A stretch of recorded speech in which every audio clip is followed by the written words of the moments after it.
broken only by the whimpers of the weak. "We are finished," one woman muttered, clutching her baby. Hours passed. The sun roasted them like meat in a fire pit. Without the truck moving, the heat felt even worse. Some tried to cover their heads with shirts, others dug shallow holes in the sand to hide from the burning sun. Then came the first collapse. A middle-aged man stumbled out of the group, mumbling words no one understood. He staggered 3 steps, fell to his knees, and collapsed face down in the sand. "Help him!" Daniel shouted. But when they turned him over, his eyes were already glazed, lifeless. The desert had claimed another. Emma's heart pounded. His throat was burning, his vision blurry. He clutched Daniel's arm. I can't breathe. My chest dey hot. My head dey spin." Daniel slapped him hard across the face. "No die here, Emma. Wake up. If you close your eyes, you no go open them again." Emma gasped, sucking in the hot, dry air, fighting to stay conscious. That night, the cold came suddenly. The desert had 2 faces, one of fire in the day, one of ice at night. Their lips turned purple, their bodies shook violently. They huddled together like frightened animals. Somewhere in the dark, a woman wailed. Her baby had stopped crying, forever. Emma closed his eyes and whispered, "God, please don't let me die here." By dawn, when the sun returned with vengeance, 3 more lay dead. They didn't even look human anymore, just twisted shadows in the sand. Mahmoud didn't flinch. He backed at the survivors to stand up. Finally, another truck appeared on the horizon, loaded with more migrants. It stopped briefly, and Mahmoud bribed the driver to take them. Only the living climbed aboard. The dead were left behind, nameless, without graves, their bones already promised to the desert. As the truck rolled on, Emma glanced back and saw the bodies shrinking into dots behind them. His chest tightened, his soul cried, but his body had no tears left. He whispered to Daniel, his voice cracking. "This desert, it wants all of us. But I swear, I will not give it my body." But the desert was not done testing him. The desert grew crueler with each passing day. Their food had long finished, their water reduced to drops sucked from dirty bottles. Their bodies were no longer strong, they were bones moving under the sun, guided only by desperation. Emma's stomach twisted endlessly.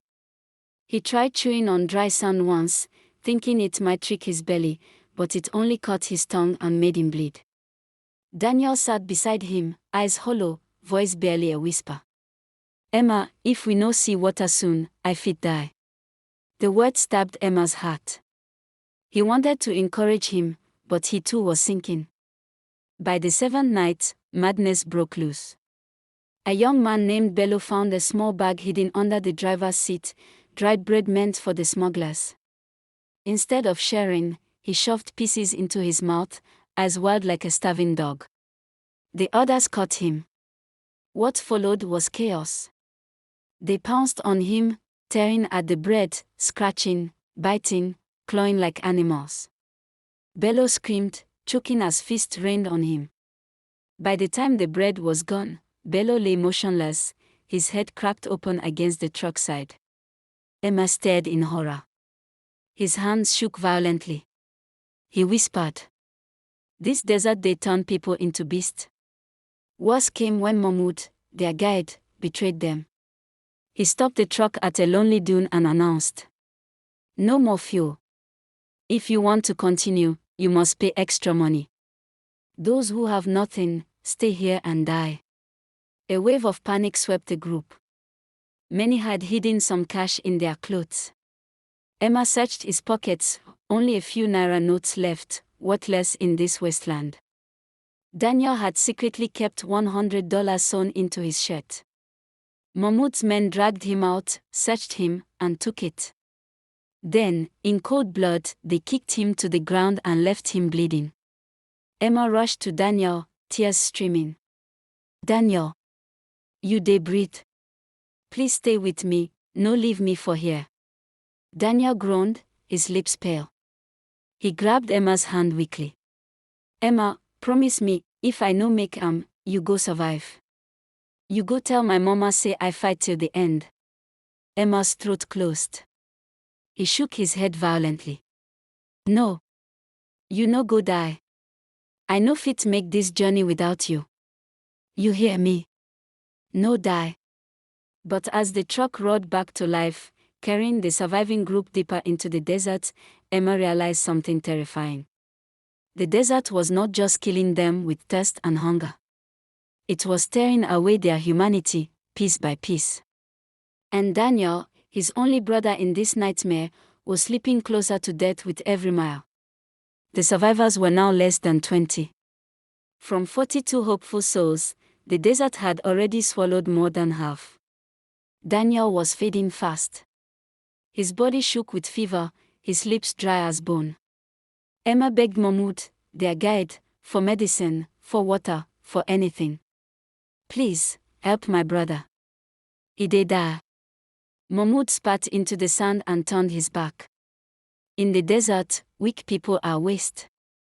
If he dies, we move faster. Rage boiled inside Emma, but he was too weak to fight. He tore his own shirt, dipped it into the little water he had left, and pressed it against Daniel's lips. Daniel sipped, his eyes rolling back. By noon, the truck broke down again. Mahmoud ordered everyone out. He paced like a restless animal, then announced coldly, "We are too many.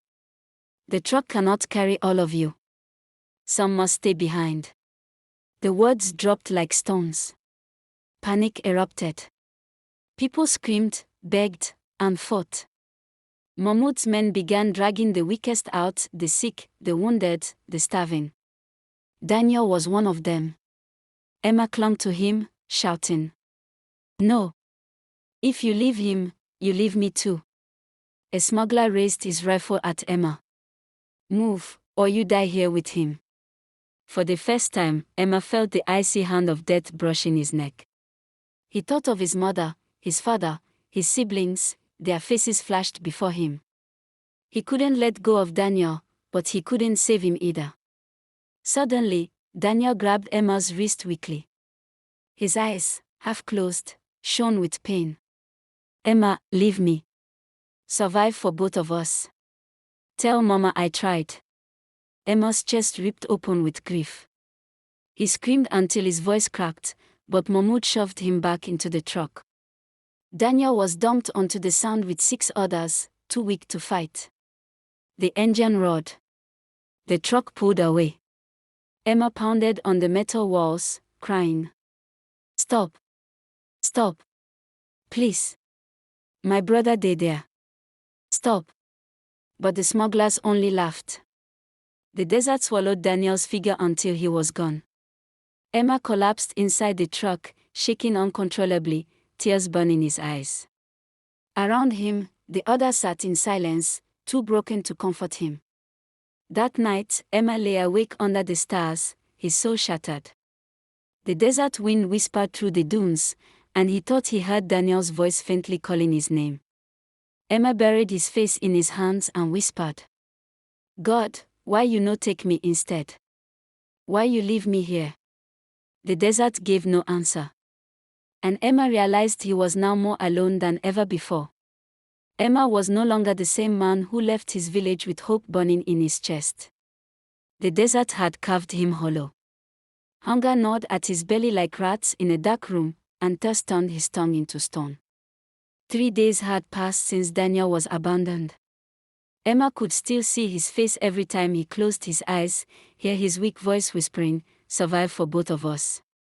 But instead of giving him strength, it tormented him. At night, the hallucinations began.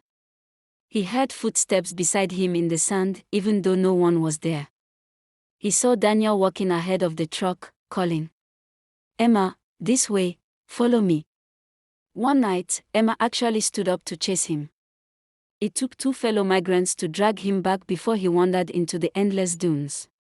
His chest heaved as he screamed, "Leave me. That's my brother."